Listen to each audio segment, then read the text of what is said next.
It's easy to lose track of where I am when I am wearing the Vision Pro, and it's thrilling.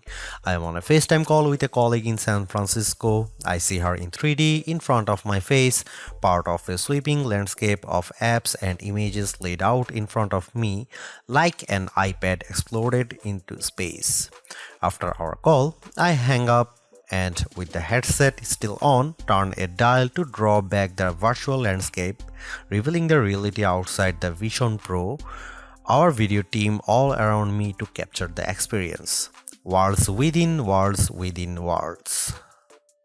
I have dreamed of the future in VR and AR headsets for years, Oculus, Magic Leap, HoloLens, and countless others. But living in the Vision Pro for the past week has been one of the most complex experiences of all. It's one of the hardest products I have ever had to evaluate. Parts of it are stunning, others don't feel entirely finished. It's unbelievably expensive, $3,500 and up, and only in the US for now, but also full of futuristic parts at every turn. Did I mention my eyes animate on the outside of the headset's glass for everyone to see, like half submerged, half virtual parts of myself?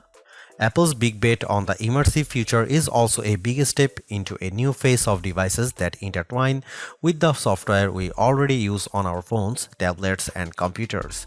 The Vision Pro runs on a new operating system, Vision OS, but it is still essentially an iOS computer inside a mixed reality VR headset, with the benefits and design challenges of each but elevated with a whole bunch of new features and ideas. The headset is the best wearable display I have ever put on, but at its price and with so few Vision OS apps at launch, the Vision Pro isn't a device I would recommend to any of my friends or family. If you are in the immersive industry and can afford one, then that's another story. But for anyone else, I would recommend you get a free demo at an Apple store, marvel at its features, and wait and see. That said, I can't stop thinking about it. Also, I reviewed most of this in the video. I am still inside. There is a lot of pressure on the new Apple Vision Pro, Apple's long-awaited entry into the world of computers you wear on your face. Apple claims that the Vision Pro, which starts at $3,499, is the beginning of something called spatial computing, which basically boils down to running apps all around you. And the company's ad for it do not hedge that pressure even a little. They show people wearing the Vision Pro all the time. At work, doing laundry, playing with their kids. The ambition is enormous to layer apps and information over the real world to augment reality. There is a class of VR headsets capable of mixed reality that passes video which is captured with cameras on the outside to displays on the inside. Meta's Quest Pro and Quest 3 have mixed reality functions, and so do the HTC Vive XR Lite and Virtuo's high-end PC VR headsets. Apple's Vision Pro is the most advanced blend of mixed reality in a standalone device that I have ever experienced. The Vision Pro is started with cameras and sensors, multiple cameras on the outside, a LiDAR sensor and true depth camera, infrared sensors and more cameras underneath, and extra eye tracking cameras and sensors on the inside. There are no controllers. Every interaction is done with your eyes and hands, or via speaking to Siri using the built-in microphones. Hand and eye tracking even works in the dark. Light is needed for room tracking, but not for hand tracking. Lying in bed one night, I watched movies on my bedroom ceiling. Although the Vision Pro has its own apps, it runs many iOS apps too. It's hooked into iCloud as well as Apple services like iTunes, Apple TV Plus, and Arcade. There's an M2 chip inside which equates to roughly the same processor in the 13-inch MacBook Air or the last iPad Pro models. The display quality and the finest interface make the Vision Pro feel like it's in a whole other class, though the dual 4K micro OLED displays, a technology that will make its way to other headsets in the future, are rich, vibrant, and way above what competing devices offer. Apple's hand and eye tracking is always on and often fantastic. Also, the Vision Pro requires no room setup at all. The depth mapping and spatial awareness happen invisibly, something I haven't seen before either. As my colleague said, the Vision Pro looks like an iPhone merged with a Meta Quest. The outer part of the Vision Pro, all the processing and outer displays, has the aluminum and glass contours of an iPhone, but the top buttons, including a large rotating digital crown and a flat clickable button for Apple Pay and camera capture, are like an Apple Watch. It feels dense and I want to protect it from damage. The headsets required light shield and cushions resemble the spacers on VR headsets like the Quest, but they attach far more easily, magnetically snapping on and off. The side arms of the Vision Pro are where the speakers live in bubble-like buds that protects down to a wearer ears like the Quest. The head straps snap on easily and are now removed via a little tug on orange fabric pull tabs. It's a sleek design that has surprisingly comfy materials. The Vision Pro's box is big, but the Vision Pro itself is pretty small, about the same size as a Meta Quest 3. It's heavy too, approximately 1.3 pounds, and that's not including the battery pack compared to the roughly 1.1 pound Quest 3. The box is filled with accessories like two head straps for different fits, an extra face cushions, a proprietary battery with a cable, a cushioned front cover cozy for the headset's glass front, a USB-C 30-watt charging adapter, a USB-C cable, an Apple polishing cloth, and an instruction manual. Apple doesn't usually do instruction manuals, but the booklet is a guide to attaching the battery, adjusting the fit, and operating the headset. It's a sign that setting up and navigating this special computer is a whole new universe and not always intuitive. Unlike many VR headsets, Apple's Vision Pro doesn't work with glasses at all. That's a trend I have seen coming for years and it's upsetting. Instead, Apple requires prescription lens inserts made by Zeiss that cost anywhere from $99 to $149. Meta and other headset manufacturers also have prescription insert options. I have been using a pair of lenses with the Quest 3 made by Zenni.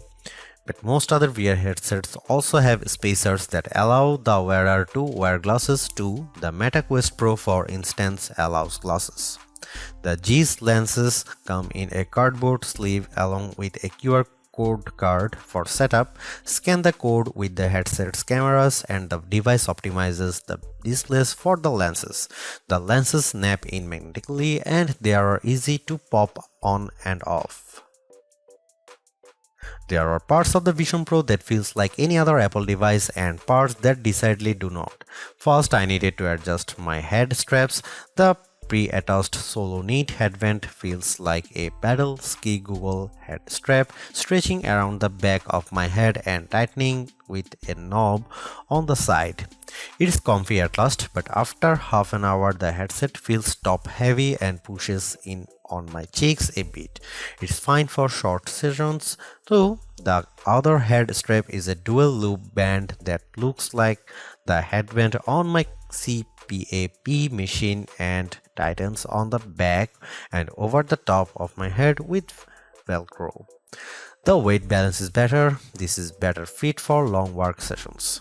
The battery cable to the Vision Pro is odd. It's a locking, unique circular attachment that needs to be slotted in at an angle and then turned to lock in place. It is to prevent losing power when using Vision Pro, but it also means you can't use a regular USB-C cable to power up or charge the headsets unless you route it through the Vision Pro's large, heavy battery, which weighs about 0.75 pounds. I just put the battery beside me and sometimes tuck it in my pocket. The fabric-covered cord to the battery, which isn't removable, is long enough to tuck nearby, but not long enough to snake across a room. Like an iPad or Mac, you can bring your iPhone near to the Vision Pro to start setting it up and it copies your account over easily. Familiar opt-ins are offered: Apple Pay, location services, and sharing data with Apple. Others are less familiar. An eye tracking setup like a video game has you stare at a ring of colored dots and tap your fingers to click on each one. The headset has me stretch my hands out to scan them. Then there is Persona Setup, which scans your face into an uncanny avatar for FaceTime and also puts your eyes on the front of the headset. Welcome to the weirdness. But once that's done, a recognizable grid of apps appears. A lot of Vision OS feels familiar by design. Apple's iOS-based mixed reality OS is its unique software advantage versus any other VR or AR headset out there, and it immediately shows. Once my iCloud account is added, all my hundreds of thousands of emails are there. There are my photos, my notes, my documents, and my Safari bookmarks. An app grid pops up when you press the digital crown, similar to an Apple Watch, but opening apps brings up resizable windows like an iPad in multi-windowed stage manager mode. Apps can be placed anywhere, resized and dragged forward or back in space. That's also true for 3D apps. For the most part, I could widely layer 3D games, What the Golf, Cut the Rope 3, and puzzling places side by side while also watching sports. The apps overlap and ghost over each other, but each one only activates when you look at it and tap your fingers. It can get confusing, but the possibilities of simultaneous work are fascinating.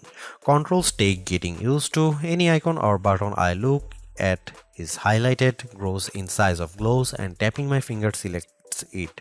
It's jarring at first but intuitive.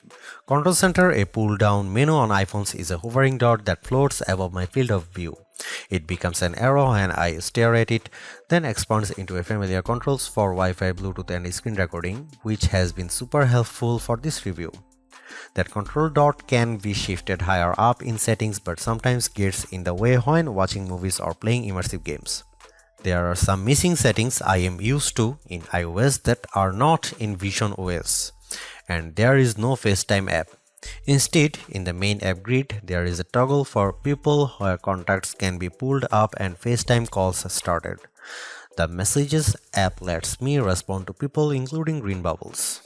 AirDrop is here and it works as easily as on iOS, so is the Files app, so I can upload things through a phone or iPad or Mac and pull them up there or vice versa. It's really easy to hop back and forth between devices, or a lot easier than on something like a MetaQuest.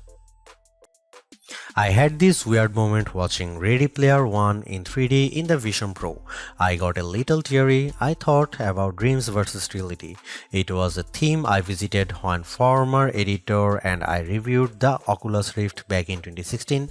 Now I am thinking of it again in a whole new way. The Vision Pro comes with its own drawbacks and limits all over the place, but it's also at its best a stunning look at the future. Do I believe in the destination of this mixed reality future? Yeah, I have been writing about it 10 years. I can see it coming. The Apple Vision Pro is a moment where the ecosystems are staring to finally arrive. The hardware is hitting levels of audiovisual quality that are truly remarkable, and input systems are being reinvented. It's an exciting time, and the Vision Pro won't be the only product in the landscape. However, it will likely be the most influential since the Oculus Rift. That said, it's clearly not a device you need to get on board with now. The Mac debuted 40 years ago this month, a coincidence that Apple seems well aware of. The Mac was the birth of modern computing, but few people had the first Mac. Will the Vision Pro be the first step forward modern spatial computing in mixed reality as we know it from now on? Maybe. What really makes the Vision Pro seem futuristic isn't the display on the apps, it's the input. Eyes and hands. Other headsets have eye tracking and hand tracking, but none have the combination working as smoothly, subtly, and intuitively as the Vision Pro. But it is not the final version. Haptics is a missing piece. Being able to feel feedback like on a phone or watch or with game controllers. I want more precise controls in 3D space, something fully multifunctional. I am not sure hand tracking and eye tracking alone can do all of that. Apple already has a haptic response wristband called the Apple Watch, which is starting to get its own gestures with double tap. There is an obvious connection there, but Apple hasn't connected those dots yet. Maybe something neural could be next, like what Meta's exploring. And with players like Samsung and Google coming, as well as a race towards smaller glasses like devices down the road, there will be a lot more changes to come. My favorite things to do on the Quest, games and fitness, aren't on the Vision Pro much. I will still use my laptop, phone and iPad as my main computers for now, but I imagine a future version of the Vision Pro as something that could swallow them all up someday. Not today, but I do feel right now that I want to dive back in. Thanks for watching. See you in the next one.